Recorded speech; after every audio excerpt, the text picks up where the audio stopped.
Hi, I'm Dr. Tabatha, the functional gynecologist. I'm a board-certified OBGYN and functional medicine physician. I've embraced the world of functional medicine and wellness through my own personal health journey, and I'm super excited to share my wisdom and unique perspective as it pertains to women's health. So if you're struggling with hormone imbalance, weight gain, period issues, anxiety, insomnia, you name it, then you've come to the right place. I want to be your functional gynecologist. So welcome.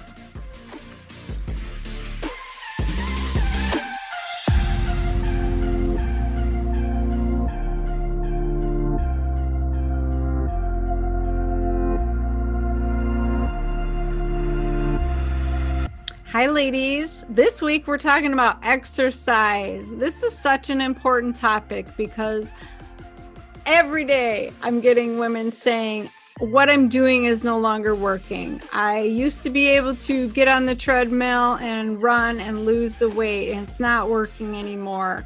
Or I used to go to the gym and it's not working anymore. Or I can't go to the gym anymore, right? Because of COVID. And so what I'm seeing is there's so many women who feel like what used to work for them is no longer working. And it's true because you're probably in this hormonal shift and change in your life where your hormones aren't necessarily what they were when you were 20 or 30. And you need to use your hormones to your advantage and not work against them when you're trying to exercise. And so my guest today is an expert in this area. She has created her entire following of women who have gone through this menopausal transition, and they're figuring out, how can I exercise for my body, my hormones, my situation? And so she's got this amazing tribe of women, and she does this show called Flipping 50 TV. She has a podcast. She has an amazing, huge group of women who all learn how to exercise for them the right way, how to support their hormones and their situation. And you're just going to find so much value in this because honestly, what we've been taught, the 80s, the 90s, the 2000s was you just need to exercise harder. You just need to burn more calories. And that is going to keep you lean and fit and feeling energized. And it's just not true for women in their 40s, in their 50s, in their 60s and 70s. So our mindset needs to change. Our idea of moving our body needs to change. And what we do needs to change. So this was really eye-opening to me when I realized it, 5 or 6 years ago. And, I'm hoping that you have some aha moments listening to Debra today, because it's really important that as we change, through our hormonal shifts of life, we also change our mindset. We also change how we move our body. We change what we eat. So the diet that worked for you when you were 20 doesn't necessarily work now. The movement that worked for you when you're 20 doesn't necessarily suit your body now. So I really want you to try and think of how does this pertain to me? What can I get out of this episode today? And figure out, what kind of shifts you can make. And if it feels overwhelming, it probably will, because it's a whole new way of looking at exercise and movement, then just connect with Debra. The links are in the show notes. Join her community, do the 5-day challenge that she's going to talk about, and just try something new. Our bodies love shifting and doing new things anyway. You always seem to see results when you try something new. So I encourage you to check out Debra, but let me see your praises real quick. So she's a hormone balancing exercise coach and 37-year fitness expert. She's helped over 170,000 women. Excuse me. That's incredible, Debra. 170,000 women flip their second half with vitality and the energy they want. She's the author of You Still Got It, Girl, the After 50 Fitness Formula for Women, Navigating Fitness After 50, and Hot Not Bothered. I love that. That's awesome. So Debra hosts Flipping 50 TV and Flipping 50 podcast. She's a TEDx speaker, and she's an expert that's been recognized by the AARP, the Washington Post, Prevention Magazine, and USA Today. So her TED Talk, please check it out. The link is down in the show notes, is called Everything Women in Menopause Learned About Exercise May Be a Lie. And that is so true. And I'm so glad that she's here to share her wisdom about this, because if it was all a lie, then what's the truth, right? So that's what we're going to talk about today. She's going to talk about hormone balancing exercise.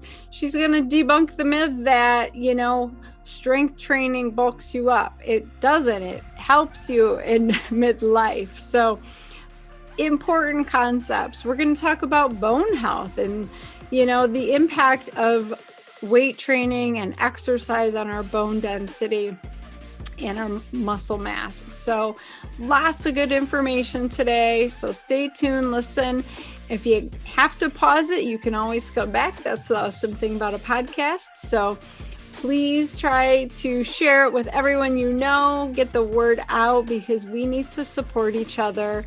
We're in this together as women, right? We need to lift one another up and help in any way we can. That's why I do this, and I hope that you get value out of it. If you do, I would love it if you would hit the subscribe button or even leave me a review. That lets iTunes know that you want to hear about this information. You want more of this. So I'm really excited to talk to Debra. So let's get started. Well, welcome, Debra, to the Functional Gynecologist podcast. Well, thank you. So glad to be here. I am really excited because when I saw your TED Talk, it was very eye-opening, and it was kind of an aha moment for me as a women's health provider. Women come to me all of the time saying, I do everything I'm supposed to. I'm exercising more, I'm eating less, and it's just not working. What I used to do is no longer working. And so I see this TED Talk, like everything women in menopause learned about exercise may be a lie. Ding, ding, ding. So I want you to share with my listeners, how did this whole thing come about? How did you figure that out? Well, how long do we have? That's a really long story. But, really happened because I was 49 and I left my safe, secure job on purpose to have a bigger reach. But in doing that, I realized let's just cannonball in. We don't stick a toe in the water. I realized I had a huge learning curve. So I was spending hours and hours and hours at my keyboard suddenly.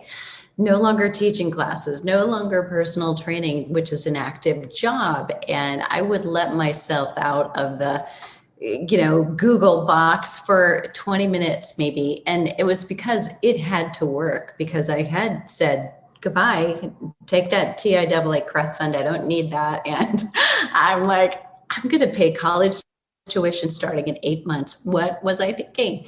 So I realized after about a year, and literally it took me that long to have this shocking realization that I was really hardly exercising compared to what I had done. And I looked better.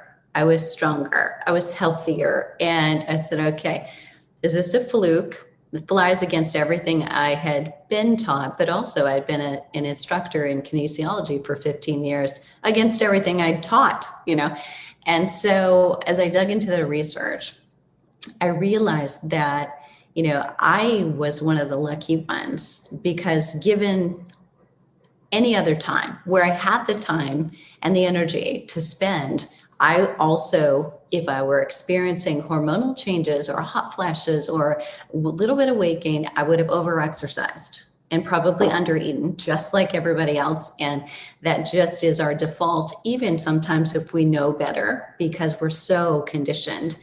And I was just lucky because I didn't have that luxury. I just couldn't do it. Mm-hmm. And so as I dug into the research, what I found was really shocking.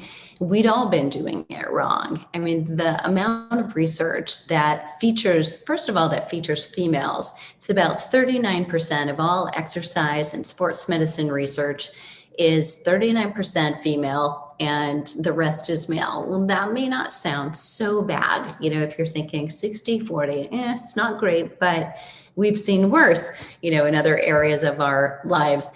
And yet, when you look at the fact that better than anybody, women can go through up to about 7 hormonal changes in their lives.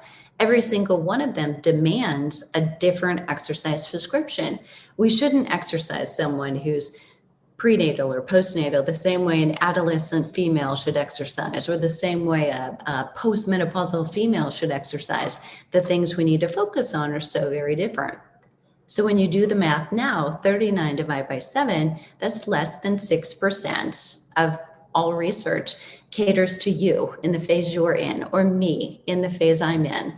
And so if we didn't know to ask when we walked into a class, or we worked with a trainer, or we bought a DVD, was that exercise program based on me and about women just like me?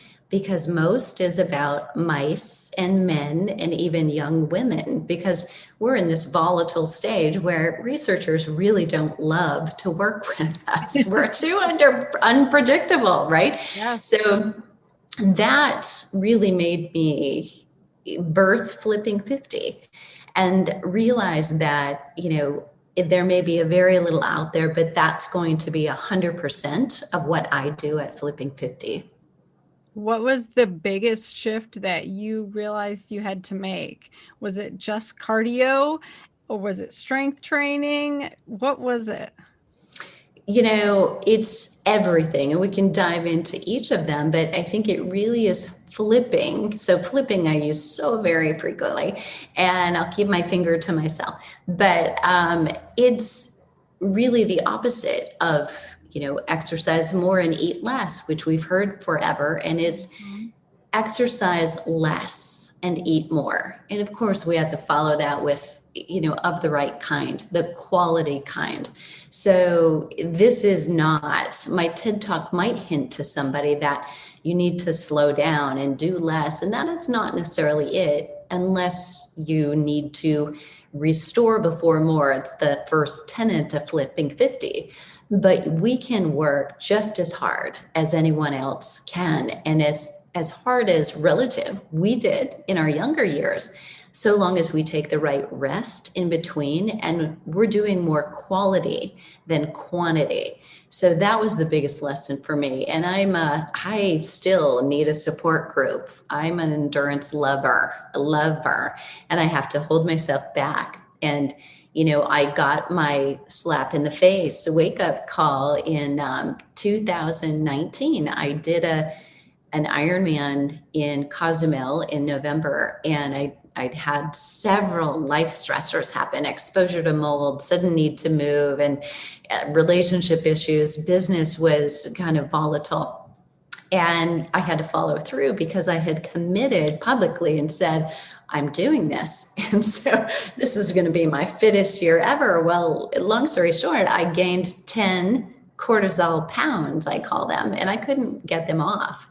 And finally, seeking help because of exactly right what I warned women about, and it happened to me. So I wasn't so lucky that time, but it puts me in a better position to be certainly much more empathetic. Yeah, I mean, I've heard you talk about this before, and it just hit home for me because I went through the same thing when I hit 40. I was overweight because I was not sleeping. I was a stressed out, sleep deprived obstetrician. And what shift I made was I started to eat the right foods and the healthy foods and more of them. And I stopped trying to exercise my way out of it. And that shift, I dropped to like 20 pounds, and it was very clear to me then. It's like, it's not about exercising more and eating less. It's about eating more of the right nourishing foods and putting less stress on your body. So I started moving in a different way. And so I would love for you to talk about that a little bit more, because I think women, literally, it's ingrained in us that we just need to burn more calories. It's all about the calories in, calories out concept, right? And good God, it is not. Well, and I'm sure you've said this before yourself, but I think it bears repeating. So whether you're talking about food or you're talking about the exercise, it's not what the calories do to your body, it's what the calories do to the hormones. And that controls whether you store or you burn fat, and your body can't do both at the same time. So listeners, are you hearing that? and we forget, I think women in midlife remember the time when they had 45 minutes or an hour to go and spend on the Stairmaster and flip through a magazine. And I think that's what we crave. We crave that little bit of freedom more than we actually want to do the 45 minutes or the 60 minutes. We just think, well, it worked then and I felt so good and just want to get that feeling back. But, 1980 called and, wants that back. It's just not going to happen.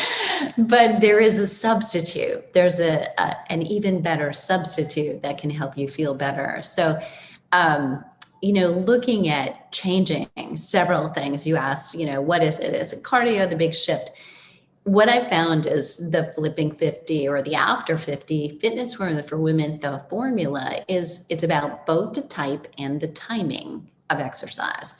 So you're working with your cortisol, you're working with your pregnenolone, or at least trying not to work against it, right? And you're exercising most intensely early in the day. As I mentioned, restore before more. That's the first spot that you've got to hit that and say, okay, I'm rested, I'm sleeping well, I'm, dealing with stress. If I have those stressors, and don't we all, they don't go away.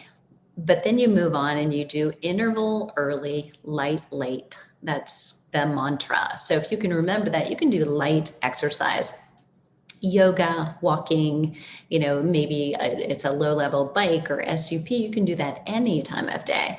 But it's really important that the high intensity exercises as early in the day as you can get it. I don't like to see anybody actually do it more or later than, say, early afternoon, because then we start dipping into that place where your cortisol is coming down and it starts to be a negative, and that results in more cravings, more fatigue, more rebounding with your eating again. Mm-hmm. Yeah, exactly. I love it. So you're doing this hormone balancing exercise. You're really working to optimize when you would naturally make your cortisol. So, my listeners, they might not realize the nice cortisol awakening response we get within a half an hour of waking up, or we're supposed to get when our hormones are balanced, right? It's like our body's natural caffeine or cup of coffee. It gets us going for the day. And you're saying, work out then, enhance it, optimize that time period, as opposed to later in the day when your cortisol levels should be coming down. And I think that should really hit home for a lot of women, because they're living in this state of upregulated cortisol all the time, managing their stressors from their job and COVID and their family and everything else. And exercising later in the day is just going to add to that dysfunction. So I love that you really focus on that. And then more restorative stuff in the evening to bring yourself down out of that cortisol production, right? Absolutely. Okay. So how does our age factor into that? So, talk about the difference between a 45-year-old and a 55-year-old. So interesting that you asked that. So I get asked that a lot, and I get asked that probably a little bit more by my audience with someone who's just crossed 60. Or I've got women who are in our community who are just over 70, and they'll say, well, what about us? And I say, really the flipping 50 part, the biggest changes we're going to go through for most of us will happen at some point between 45 and 55. And none of us is predictable necessarily. So the average age is 51.3, where menopause happens. But none of us are average. So let's be real, right? So if you're going through that threshold and you're kind of abiding by that intense early and light late, that really doesn't change dramatically in your 60s. You, in fact, may be able to do more. And we find that post-menopause, so when she really crossed that other threshold, you can reintroduce a little more exercise, but the low to moderate level kind. And that actually may help your weight control much more. When you're in perimenopause, it really makes more sense to first restore before more, do maybe only lower level restorative kinds of exercise until you're really feeling good all the time, round the clock. Then begin to add in more exercise. And we don't want to forget strength training. So I want to come back to that. But when you're doing that, you think small doses. It's like exercise is medicine. That's literally a trademarked term. And you want small doses regularly as opposed to big hits. What I find so frequently is women have ended up coming to see me, and I'm usually the last resort, believe it or not. And, they've tried and they think, give themselves some amount of guilt, think that, they're not trying hard enough, or they're not working long enough, or they're not doing it frequently enough. And then they'll have one or two of those really long and hard workouts and then be on the couch for the next 3 days and then think it was me, something about me. And they'll get up and we do it all over again. And that is human nature. Even in the site that we can tell it's not working, we have every evidence it's not working, we may repeat the mistake until a more clear solution comes along. So hopefully they'll feel, listeners will feel like you've got a little bit of a solution here. So the other thing is strength training. So small doses of high intensity interval training and small doses of strength training. A question I'm asked so very often is, well, how long should I strength train? And it really doesn't matter. It's much more about the quality of it and have you reached muscular fatigue? So many times while I was starting that business early on, I had 10 minutes when I could get something in, and sometimes still in my pajamas and before I jumped into a shower. But 10 or 20 minutes of high quality work reaching muscular fatigue is far more effective than an hour of anything where maybe you're not quite reaching muscular fatigue. You're just putting those weights down when you're done with the set.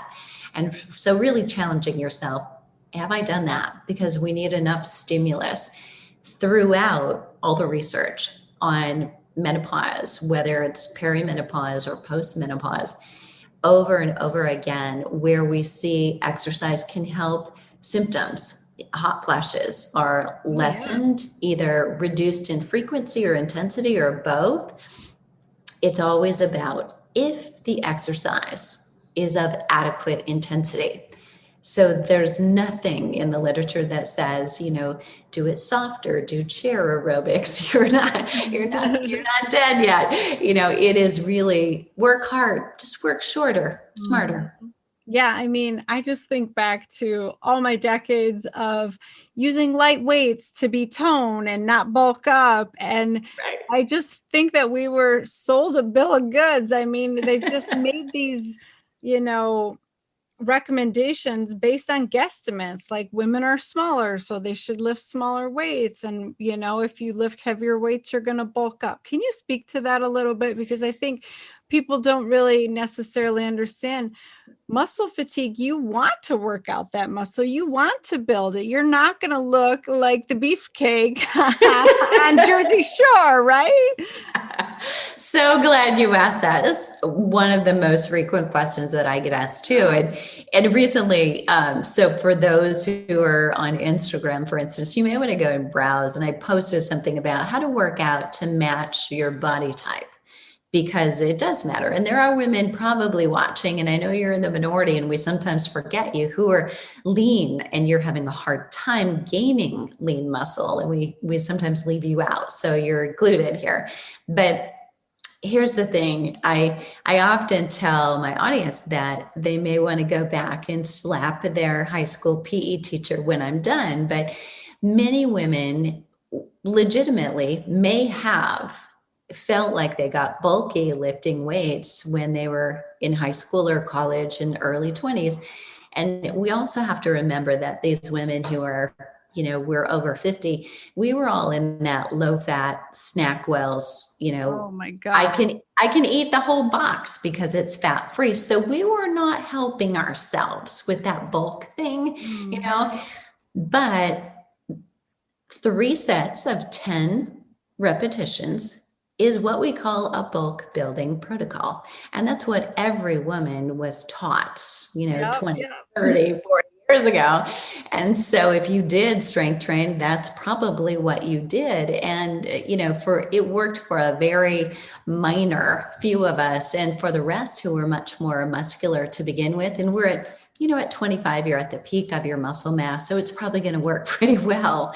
So here's the deal. Now that we don't have that much testosterone and estrogen and progesterone, that might be something you want to revisit if you're struggling to see muscle tone, because you don't have as much of those hormones that are going to cause that problem, and it may be very helpful for you. But if you're doing hormone replacement, look at your body type. And if you are more of what I call an endomorph, kind of your Marilyn Monroe, curvy girls, a little more patting on the cushions, then you want to exercise, and you probably want to go as heavy as you comfortably and safely can at each joint. And you kind of go joint by joint, because what your knees may not be able to handle, your chest press and your bent over rows, you may be able to go a little heavier. But that's actually very helpful for both weight loss and by metabolism boosting, and for bone density building. And if you are that very lean, linear, not really a waist, and really never had one, that, having a hard time gaining lean muscle, you should be doing that 3 sets of 10. And the rest of you who are more of what we call mesomorphs, you're athletic without trying. You look, like you just respond very well to any exercise, and you're probably also fairly coordinated and good at sports when you try them. You want to do almost anything you want to, except for 3 times 10. You can go light, you can do heavy, you can mix it up and get lots of variety, and all of it's going to work for you.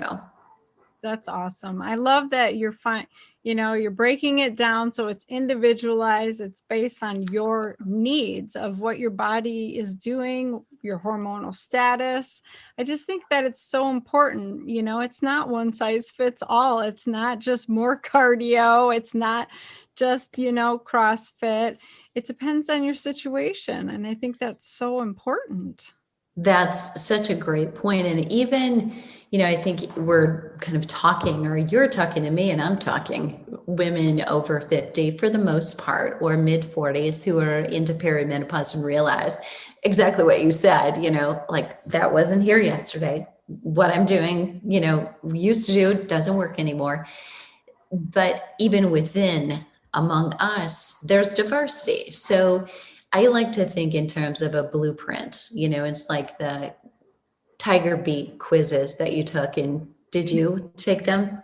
Am I dating myself? No, I remember Tiger Beat. If yes, and if no, and that's really how developing your own, what should I be doing at this moment in my time? And it might change if you're a woman going through the roller coaster of hormone changes. It might change in 3 months or 6 months, and you might need to ask those questions of yourself again. Yeah. And the same is true with diet, right? You don't stick with one diet your whole life. Your needs change, your situation changes. So there's never, ever one right diet, one right exercise program. So I love that you are taking a more individualized approach on this. So what kind of behaviors have you seen through COVID? What are women doing? Like, I know my patients, they were hunkering down because they were told you got to be respectful. You got to stay in your house. You can't go outside and do any of this stuff. And that has been a huge disaster, for our mental health, for our physical well-being. We stopped moving our bodies. And, what would some advice be to get women off that couch? Yeah, and here's some irony. So I reported on this, I think it was in the late fall, that now this is not a research study per se, but it was a poll of about 10,000 people. And what it showed is that, ironically, people who were less active, like just kind of on the fringe of activity but not consistent, they actually increased their activity level. And people who were like avid gym goers, they kind of fell back into the middle zone, which, for immunity, I'm not sure that either one of those is a bad thing. So Right. potentially, right, we're not over exercising. But the question was, to my audience, 170,000 women flipping 50, what are you doing? Well, they were all walking, right? And, without strength training, I mean, and we're talking 12 months, if you're in the peak of accelerated muscle mass and bone density loss, when you're at the end of that perimenopause stage and just beginning postmenopause, I mean, that's a double whammy. You were bound to be more vulnerable just in your life. Then we have the pandemic where we're walking more, but we don't have access to those gyms to get the true resistance training. And who knew?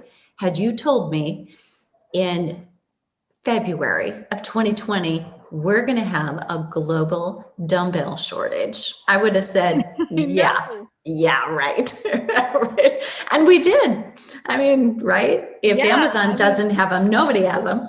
No, Right. I tried to get them, I think in July or August, and I still couldn't. Still problems. Yeah. So if we weren't lifting weights, we're definitely needing to get on that bandwagon now. And it's never too late. But that's the biggest key, is making sure that while we are at home, we are sitting more, even just the incidental commuting up and down the hallway, getting out of your car, walking more, and shopping. I mean, a lot of things disappeared. I think we didn't think that was all that bad. But, when you think about how many steps are you getting a day, unless you were really making that concerted effort to get out and walk and make that up, your activity level is one thing. But walking does not help you build bone unless you were sitting on the couch. I mean, there's a continuum there. So from the couch to walking, did you gain something? Yes. But after you can walk a mile regularly, more of those steps that is only weight bearing, your body is already adapted. So we call it's not enough minimal effective stress to really increase bone density. So that's where strength training comes in. We probably can't lift as much as we might if we were going to the gym and we were using, say, a leg press, but it's definitely better than nothing. And using weighted vests has become a big thing for my audience. I think that was a big Christmas thing this year. It was like, finally, I need a weighted vest. I've got to get a little bit more weight, and then holding weights in addition to it. So ways to overcome it. So, I think it's been a great wake-up call overall, Tabatha. It's just, people realize now, I've got to pay attention because an entire year's gone by. And, if I haven't been active, and people are coming back in and they're going to be doing those bone density scans, they're going to find out what is the status. And I would suggest one thing everybody should have in their home at this point is a smart scale that not just tells you your weight, but tells you your body composition. So you know what's happening to your fat and to your muscle. So that if whatever you're doing over time, you're losing muscle, you can regroup and do something about it right away. Yeah, I think that's such an important point because it gets to be too far gone before we realize it. We might be happy that our clothes fit differently, but or you might not gain weight necessarily, but you're losing muscle, and it's so important. And you're talking about bone health, and there's not really symptoms for bone loss until you break something, right? And then it's too late. So it's super important that we get that weight bearing exercise in and get your bone density. If you're at that age, there's any question, you're postmenopausal, we need to know what the status of your bone health is, because the statistics are ridiculous. It's like you break a hip and you're 80% likely to not heal and recover and come out of rehab and be independent again from that. So it's very life altering and so preventable. It is. And I think even so I had a community member we had just started working together at the beginning of 2020. She in fact she'd found me online, realized she was like less than 20 miles away. So she came over and met me in person. And she'd been diagnosed with osteoporosis in the fall of 2019. And I think at the time she was 58. And, that can make a woman panic. And, unnecessarily, although I think a little bit of panic is okay. It's a wake-up call, like do Right. something now. I don't feel it, so it's not anything. So she then and she's married, she's a grandmother, she's a business owner, she sits on 2 boards, and she's a president. So I want to make sure I paint this picture. She was not sitting around with all day to exercise, but she just a couple of weeks ago reached out. In fact, if anybody has osteoporosis, I just released her podcast Friday. And she came on and she was so excited by emailing me and said, here's my numbers. And she actually reversed some of her losses and at home in a pandemic. So I will really emphasize you can do something, and it's not common to reverse losses. It's common to put the brakes on, but it's possible. Yeah, exactly. And you don't have to go to the gym. There are other ways. So Yeah. I want you to share with my listeners, like how they can follow you and work with you and do all of this amazing stuff with you. They don't have to go it alone and like struggle and guess and Yes. Well, and they'll be so surprised. So I'd love to give them a 5-day, just 5 short videos. In fact, they're 15 minutes or less. So some of you will be skeptical about what.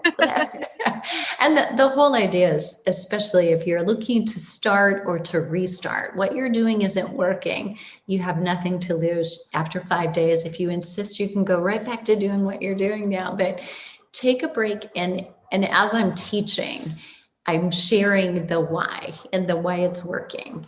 And so we can put that in your show notes and send everybody there. And socially, I'm everywhere at Flipping 50 TV, Instagram and Facebook and YouTube, a huge YouTube channel with lots of videos. Awesome. Yeah, everybody needs to check that out because it sounds like you have something for every woman, It doesn't matter what part of your life you're in, where your hormones are, what your body type is. Like you just have to start doing something more loving that is in more alignment with your hormones and your life situation and try to optimize things. We've been just fighting against it for so long. I feel like we're doing ourselves a huge disservice. We're always, pushing our bodies to the limits and not respecting or listening to what they need. We're just doing what society tells us to do. And it's not working for most women, honestly. On that note, I'd really love to leave everybody with this thought. And, this came out honestly of my preparation for the TEDx talk. And I knock on wood, everybody, I could use some prayers. I'd love to do a second one because I think the real underlying message there is for women who are so used to serving others, which is kind of a part of what you were getting at. We've been conditioned, but we've been conditioned to put ourselves last and to serve everybody else and to be, a good girl or, serving and go to bed exhausted because it's not all done. There is no more powerful influencer in the world when it comes to health than a woman in the middle of her life. She's catering to 3 different generations who are watching her for decision making, her young adult kids, her own, and her peers. She's a huge influencer for that, and parents and in-laws. And when a woman influences 80% of households household decisions, but not just in one house, 3 of them, Mhm. I mean, at least. And that's, a huge message, I think, to women to what if we didn't think about it as self-care even? That might be too much like selfish for you, but you think of it because everybody's watching and what you do, they'll do. Yeah. Oh my gosh, I share that message all the time. It's like you have so much influence, the Yeah. mother directs where the family gets their health care, how they eat, what activities they do. I hate to brag, but we kind of rule the roost, right? And that's how it Right is. ahead, And brag. Yeah. so take that as your power and realize your influence, like you're saying, and make some change, not only for you, but all those people that you love in your life. I mean, I see it all the time. Women finally get hold of their diet and they start moving their body, and their husbands want to be involved because they don't want to be left behind, right? They're like, Right. okay, honey, what do I need to do? They'll take the supplements, they'll go to the gym with you, because you do have that much control. So I love that you're putting that message out there. It's so important. I mean, Yeah. women underestimate their influence. They really do. Agree. And, of course, we're recording, but how appropriate that we're recording on Women's International History Day. Yay! That's awesome. Oh my gosh. So yeah, I'll have all the links in my show notes so women can hook up, follow you, flipping 50, right? What else do you want to share with my listeners, Deborah? Because you're amazing. Oh, well, thank you so much. I think the only thing would be start. Um, Yeah. I shared Diane's story, but I will share one more success story that happened during COVID. So I think sometimes we feel like, oh, I'm too far gone, or it's too late, or I've started and stopped so many times. A client, Jennifer, has been working with me for several years, and it's been a journey because of the 6 inches between her ears, really needed some change as well, so that we could get to how do we really change that metabolism. And during COVID, at the very end of October, so she had been working out at a gym prior, but of course, like everyone else, she is 67, and she wanted to be safe. So she's been working at home since March. She crossed the 100 pounds weight loss threshold at the end Oh of my God. October, doing, 8 or 9 months of exercising at home. So, it's not too late. 67 and That's lost 100 amazing. pounds. Yeah. Yeah. Woo. Yeah. Wow. And that's just a testimonial to you and your amazing work, Oh, because I think once you have a guide like you, anything's possible, right? You just have to find the right person. And I just think that you are amazing and you are helping so many women, and I love it. I love it. oh, thank you so much. And it's, I appreciate you saying that, but I truly don't do the heavy lifting, pun intended. Well, I'm giving you all the credit. So I want people to hook up with you. I want them to start following you. I want them to do your 5-day. Is it like a challenge, or just do these 5 days and see if you want to keep going? It is called a 5-day kickstart, but everything in my world is a flip. So it's a 5-day flip. Okay, perfect. Flip your attitude, flip your exercise. Yes. I love that. Yeah, I mean, so much of it is, up in our brain, like you said, between the ears, like For sure. learning to just accept our bodies where they are. We might have limitations. We might be in pain. We might, have these thoughts and ideas in our head that we're not capable of lifting weights, that kind of stuff. We need to squash that. We need to change what we're thinking. We need to change our mindset, because we can do all those things. So I think what you're doing is really important. The fact that we need to do the inner work and we need to look at the reasons we have created the behaviors we've created, the limitations, the barriers, all that. It's just stories we're telling ourselves in our head, and it's a bunch of crap, right? I do it the same, so that I can say that, because I catch myself like, I have Hashimoto's. I can't possibly do that. I'll be on the couch for a week. I can't handle that.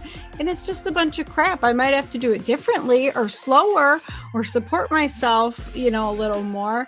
But saying you can't do something, I just don't buy that. No limits. I love that. Yep. And I think that is a big part of it. I grew up in the Midwest. I'm in the middle of the Midwest in Iowa, small conservative town. And talking small. And I moved to Boulder when I was 49. So part of this major life experience and a midlife crisis, but I highly recommend it. Once you get through the other side, it's okay. Right. But I realized that it is who you surround yourself with, because what I found is, everywhere I looked in Iowa, I could see people easily that I needed to help, that I could help. I moved to Boulder and I was like, there's like 3 people here I could help. And after 3 months, I was like, I've helped them all. I think I should go back home. But people retire there to become active and to be surrounded by people who are doing that. So environment, and we have it at our fingertips now, which is, we can curse social media all we want to, but there are some great ways to connect with a community of people who are just like you, doing what you are or want to be doing. Yeah. And that's a blessing, especially this year. I think it's so important to surround yourself with people that you want to be like. If you want to aspire to be healthy, you need to surround yourself and be influenced by healthy people, right? Right. I love that. Your community is supporting that mindset and just lifting each other up. And that's why it's so successful. So awesome. Well, thank you so much. You're an awesome guest, and everybody needs to check you out. Well, thanks so much. Thanks for having me. Yes, we'll have to have you back after your next TED Talk. You go, girl. Good. All right. So everybody, the links are in the show notes, and we will see you soon, okay? All right. Fantastic. Thanks, everybody. Okay, I hope you got something out of that. Find one golden nugget that you can incorporate into your daily life and add it to all the other stuff that you do every week from the podcast. And by the end of the year, you're going to be an amazing new woman. So I'm really excited. I think that was really good information. But you need to connect with Debra and work with her. So at least do the 5-day kickstart. I'm totally going to sign up and do that. I'm really excited about it. I've been looking for a new way to exercise. So join me in that challenge, okay? The link's in the show notes. It's going to be awesome. And, don't hesitate to join her community of women, 170,000 women. That's incredible. Way to go, Debra. I love it. So I'm really excited to see what she's doing and join her. So thank you for staying tuned and hanging out with us. And I'm honored that you would even listen to this podcast and keep tuning in. So I do this for you. I'm here to serve you. I want to know what you want to listen to. What do you need to hear about? What are you interested in? I'm going by my patients and what I hear from them every day, but I want to hear from my listeners. What do you want to hear about? So definitely don't hesitate to send me a message on social. Dr. Tabatha, Tabatha. The links are in the show notes. Reach out to me. And if you feel like you need to work with a physician like me one-on-one, I am licensed in over 20 states in the country. It's kind of amazing, but I am here to serve you. So don't hesitate to reach out and work with me if you feel like you actually need a physician more than just, a group coaching class, something like that. I'm here to work with you one-on-one as well. So definitely don't hesitate to reach out. The link is for Priva MD Center for Functional Medicine, and hopefully we can connect. All right. Thank you so much. Go out, have a kick-ass week, ladies. Bye.